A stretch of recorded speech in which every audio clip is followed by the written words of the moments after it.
जिन योजनाओं का शिलान्यास भारतीय जनता पार्टी की सरकार ने किया था, जिनका बजट प्रावधान भारतीय जनता पार्टी की सरकार ने किया था, अगर वो पूरी हो करके तैयार हुई और उसके बाद वो समर्पित की गई, वो भी उनने अपनी उपलब्धि में ही गिना है।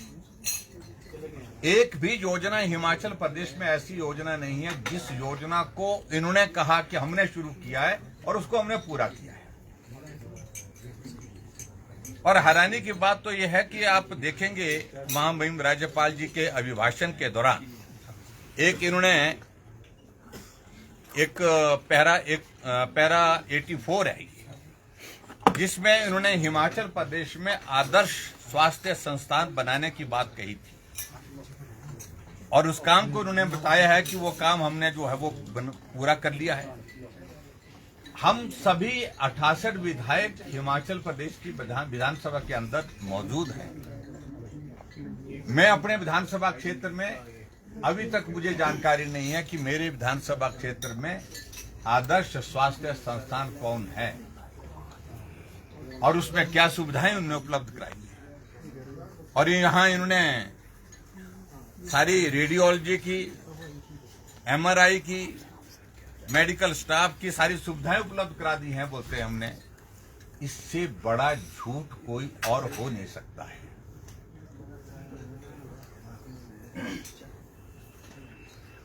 दो वर्ष के कार्यकाल में हिमाचल प्रदेश ने एक ऐसा दौर देखा है, त्रासदी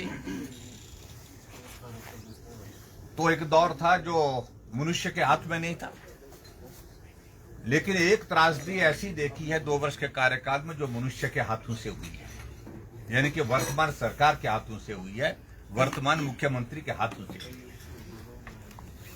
चारों तरफ हिमाचल प्रदेश में एक अनार्की का एक वातावरण जो है वो हिमाचल प्रदेश आज अपने आंखों के सामने देख रहा है। 1865 संस्थान हिमाचल प्रदेश में खुले हुए चले हुए संस्थान, बजटीय संस्थान जो है बंद कर। अभी भी आर्थिक संकट का रोना रोते रोते कह रहे हैं कि कुछ और संस्थान बंद होंगे। अभी कहा जा रहा है कि शायद 21, 22, 25 कितने भी कॉलेज हैं वो कॉलेज भी बंद होने के लिए एक सूची बना करके तैयार कर दी है।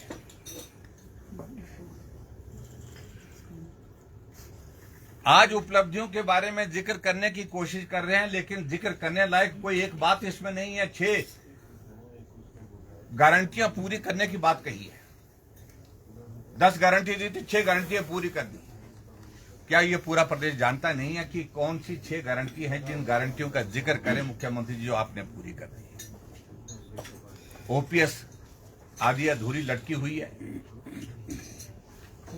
उसके बाद महिला सम्मान की दृष्टि से महिलाओं के लिए जो 1500 रुपए देने की बात कही थी, लोकसभा के चुनाव से पहले आपने कुछ जगह थोड़ा सा अंश उसमें कुछ महिलाओं को दिया। उसके बाद आज तक उसकी किस्त नहीं, 1 साल होने जा रहा है, उसके बाद नहीं दिया गया।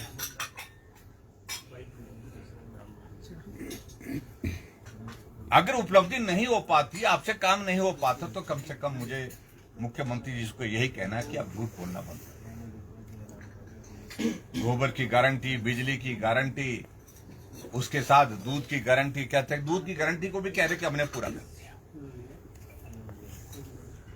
और जो कहा था कि हम नौजवानों के लिए, पर्टिकुलरली हिमाचल प्रदेश के नौजवानों के संदर्भ में बहुत ज्यादा कहा गया था कि एक कम कॉर्पोरेट फंड जो है वो एक कॉर्पोरेट फंड जो है हम तय करेंगे, उसके तहत जो है वो स्वरोजगार के माध्यम हम हिमाचल प्रदेश के नौजवानों को देंगे। लेकिन बताएं तो सही, कितने नौजवानों को आपने स्वरोजगार के माध्यम से जो है वो पैसा दिया? ना के बराबर है। और इसी तरह से मैं ये कहूंगा कि हिमाचल प्रदेश में आप जिक्र कर रहे हैं कि हिमाचल प्रदेश में हमने नशे को रोकने के लिए सख्त कदम उठाए। अब जब दबाव सरकार के ऊपर विपक्ष की ओर से लगातार बढ़ा है, लगातार इस बात के लिए कहा जा रहा है कि खुलेआम हर रोज ओवरडोज के कारण कहीं ना कहीं नौजवान की मृत्यु हो रही है, फिर कुछ जगह कार्रवाई करने की बातें कह रहे हैं, लेकिन सही मायने में जो बड़े लोग इसमें शामिल हैं उन पर कार्रवाई करने की शुरुआत कब होगी?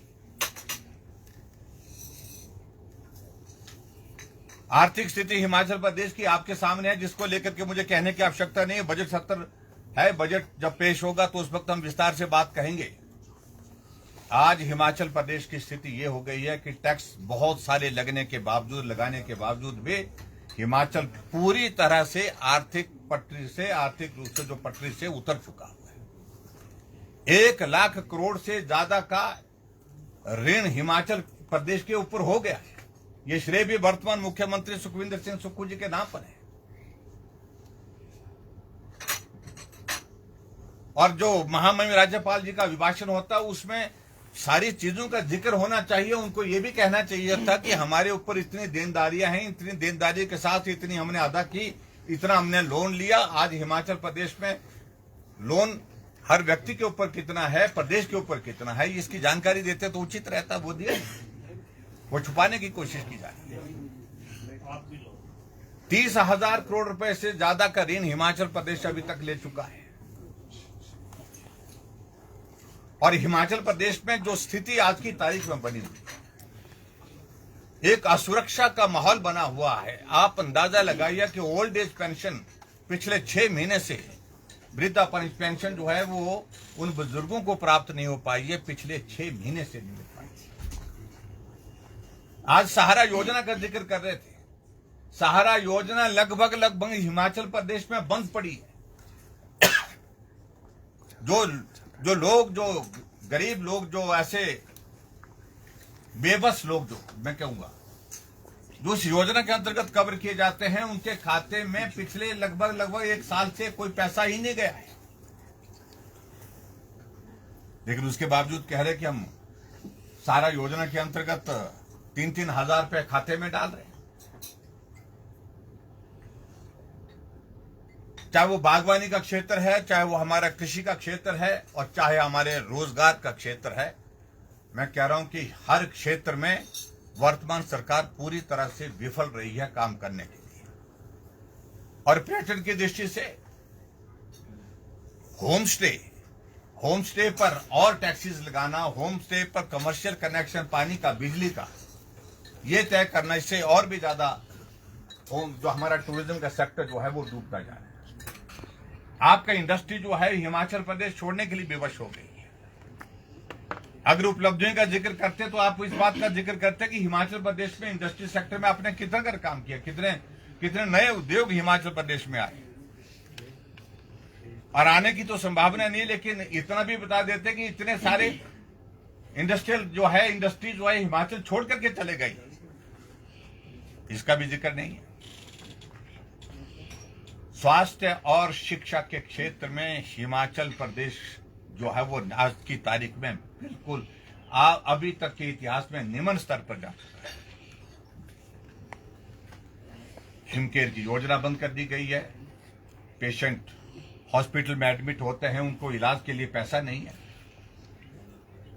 450 करोड़ रुपए से ज्यादा का पैसा हिमकेयर और आयुष्मान भारत का हिमाचल प्रदेश सरकार को देना है। ये स्थिति हिमाचल प्रदेश में है। और गरीब आदमियों का इलाज हिमकेयर और आयुष्मान भारत के अंतर्गत बंद ही लगभग हो गया है। सेंट्रल प्रोजेक्ट की अगर बात करें, रेलवे की बात करें, रेलवे के चीफ जो चेयरमैन जो बोर्ड के हैं, वो रेलवे बोर्ड के, उन्हें चीफ सेक्रेटरी को लिखा है कि भाई आप अपना स्टेट शेयर अगर जमा नहीं करते तो हम पैसा देने की स्थिति में नहीं हो पाएंगे। रेलवे का काम, हमको जो काम चला है वो बंद हो जाएगा। और अभी कह रहे हैं कि हम रेलवे में हम इतना पैसा दे रहे हैं। मेरे कहने का मतलब यह है कि कोई भी बात तथ्य पर इसमें नहीं है। और जो भी अभिभाषण महामहिम राज्यपाल जी के माध्यम से यहाँ पर प्रस्तुत करवाया गया, मैंने फिर से कहा कि राज्यपाल महोदय जी के प्रति पूरा सम्मान है हमारा, लेकिन सरकार की उपलब्धियों के नाम पर जो झूठा एक दस्तावेज जिसको हम कह सकते हैं सरकार ने प्रस्तुत किया है, वो सचमुच में प्रदेश के लिए बहुत दुर्भाग्यपूर्ण है। और मैं इस बात को कह सकता हूं कि 2 साल का कार्यकाल बिना उपलब्धि के हिमाचल प्रदेश सरकार का बीत चुका है।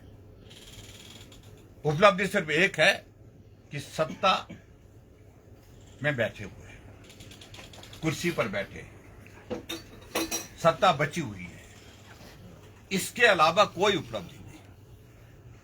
और ये भी मैं पहली बार देख रहा हूं कि जब वर्तमान सरकार का कोई लक्ष्य ही नहीं रह गया है, कर्मचारी धरने पर हैं, प्रदर्शन पर हैं, ये कहते थे कर्मचारी हितैषी हम, हिमाचल के विकास की बातें कहते थे, चारों तरफ हिमाचल का विकास रुका पड़ा हुआ, अवरुद्ध पड़ा हुआ, बंद पड़ा हुआ है। हिमाचल प्रदेश में नए इनिशिएटिव लेने की बातें कह रहे थे, टैक्सेस के सिवाय और कोई इनिशिएटिव हिमाचल प्रदेश में 2 साल के कार्यकाल में देखा नहीं प्रदेश ने। और ऐसी हालात में अभी तक के इतिहास का हिमाचल प्रदेश का ये 2 साल का कार्यकाल एक, मैं कह सकता हूं दुर्भाग्य से, एक ऐसा अध्याय है जिसको कोई भूल नहीं सकता है। जब सब कुछ तबाह हुआ है, बर्बाद हुआ है, सिर्फ सत्ता को हासिल करने के लिए, सत्ता में बने रहने के लिए, और सरकार की उपलब्धि के नाम पर कोई चीज अपने पास नहीं है, सिर्फ सत्ता उनके पास है, यही एकमात्र उपलब्धि है, इसके सिवाय और कुछ कहने के लिए। मैं मित्रों सिर्फ इतना ही कहना चाह रहा हूं कि कोई इनिशिएटिव नहीं, कोई विजन नहीं, और 2 वर्ष का कार्यकाल बहुत ज्यादा होता है जो बीत गया है। और आने वाले समय में अब मुझे लगता है कि और अब इस सारी चीज की गुंजाइश नहीं, अब सोचने की गुंजाइश नहीं है, काम करने की क्षमता नहीं है, काम करने की अब सोच नहीं। और वर्तमान सरकार का सिर्फ एक मात्र लक्ष्य है कि किसी तरह से 5 साल का कार्यकाल हमारा पूरा हो जाए सत्ता में, इसी बात का आनंद लेकर के वो जो है वो अपनी सत्ता के इसमें जो है मतबूश है। और मैं समझता हूं कि बहुत दुर्भाग्यपूर्ण है जो महामहिम राज्यपाल महोदय जी के अभिभाषण में आज पूरे हिमाचल प्रदेश को बहुत उत्सुकता थी कि हम सुने कि उपलब्धियों की बातें कुछ ये करेंगे, लेकिन उपलब्धि के नाम पर पूरा भाषण जो है, पूरा भाषण में जो कंटेंट है उसमें कुछ भी हासिल नहीं हो पाया सुनने के लिए, देखने के लिए। मैं एक बार फिर से इस बात को जरूर कहूंगा कि बहुत दुर्भाग्यपूर्ण है ये हिमाचल प्रदेश के लिए।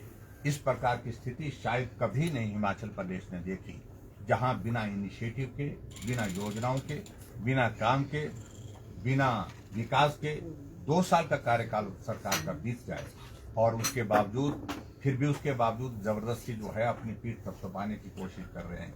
और जो पूर्व सरकार, भारतीय जनता पार्टी की सरकार के दौरान जो योजना चली थी, उन्हीं योजनाओं के बलबूते और उसके साथ साथ में केंद्र से जो पैसा मिल रहा है, केंद्र की योजनाओं के बलबूते हिमाचल प्रदेश में काम हो रहा है, विकास हो रहा है। मित्रों, यही मुझे कहना। Thank you. और सर, मंदिरों के पैसे को लेकर मुख्यमंत्री ने कहा कि भाजपा सरकार ने भी 60 करोड़ लिया था सरकार चलाने के लिए, तो अब उनको आपत्ति क्यों है? देखिए, इस बात को लेकर के मैं पहले भी स्पष्ट कर चुका हूँ, बहुत अंतर है। और ये विचित्र स्थिति है कि मुख्यमंत्री जी नोटिफिकेशन करते हैं, जो उप मुख्यमंत्री जिनके पास महकमा है उनको इस बात की जानकारी नहीं, जानकारी है या नहीं है, लेकिन उनको इतना तो लगता है कि उनको पूछा नहीं गया, उनको विश्वास में लिया ही नहीं गया है। वो बार बार अभी तक भी कह रहे हैं कि भाई मंदिरों का पैसा जो है कोई हाथ नहीं लगा सकता। पिछली बार भी विधानसभा के सत्र में यही कहा था। हम कह रहे हैं तो नोटिफिकेशन किस बात के लिए की? अंतर इसमें देखिए सोचने की बात है, जिस बात को मैं आपके सामने बड़ा स्पष्ट करना चाहता हूं। जब भारतीय जनता पार्टी की सरकार बनी थी हिमाचल प्रदेश में, मेरी कैबिनेट का पहला फैसला था कि अगर गाय को हम मां कहते हैं, मां की तरह श्रद्धा का, आस्था का, आदर का भाव गाय के प्रति होना चाहिए। गाय चौक चौराहे पर क्यों है, ये गौ सदन में होनी चाहिए, या घर में होनी चाहिए, या गौ सेंचुरी में होनी चाहिए। 6000 गाय उस वक्त जो है गौ सदन में थी, लेकिन जब हमने भारतीय जनता पार्टी की सरकार ने सत्ता छोड़ी तो 22,000 गाय गौ माताएं गौ शेड में, गौ सदन में और गौ सेंचुरी में थी। हमने इतना बड़ा काम किया और हमने इस बात को बड़ा स्पष्ट किया है, उसमें बड़ा स्पष्ट कर रहा हूं कि बहुत सारे मंदिर ट्रस्ट अपना गौ सदन चलाते हैं।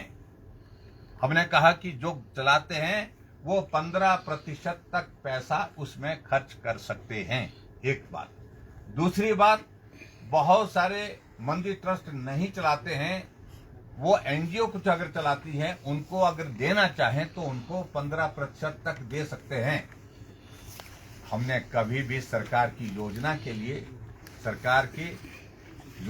लिए मंदिर का पैसा नहीं मांगा। और यहां नोटिफिकेशन हुई है 2 स्कीमों के लिए, सुखाश्रय और सुख शिक्षा योजना के लिए। दोनों योजना मुख्यमंत्री ने घोषणा की है। जो बजटेड योजना है तो बजट कहां गया उसके लिए? जो बजट का प्रावधान किया था उसके लिए आप मंदिर और ट्रस्ट से पैसा क्यों मांगे? एक तो बात यह है। और दूसरी बात, हमने 15% तक लिमिट किया। ये तो जो लगभग 500 करोड़ रुपए हिमाचल प्रदेश के मंदिरों में जो पैसा पड़ा हुआ वो सारे का सारा लेना चाह रहे हैं।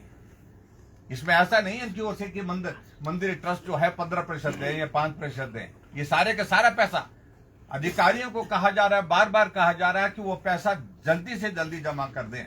और मैं आपको बता दूं कि अभी हाल ही में मेरे पास वो कागज भी आ गए, ये फाइल यहाँ पर इसके नीचे दबी हुई है, तो मैं तो आपको बता देता। हणोगी मंदिर है, पिछले कई महीने से वहां पर जो कर्मचारी हैं उनको सैलरी नहीं मिली है उस ट्रस्ट के अंतर्गत, लेकिन 5 लाख रुपए अधिकारियों के ऊपर दबाव डाल करके सुखाश्रय के लिए भेज दिए। कर्मचारी जो वहां पर लगे उनको सैलरी नहीं है, लेकिन सुखाश्रय के लिए उससे से पैसे दे दिए।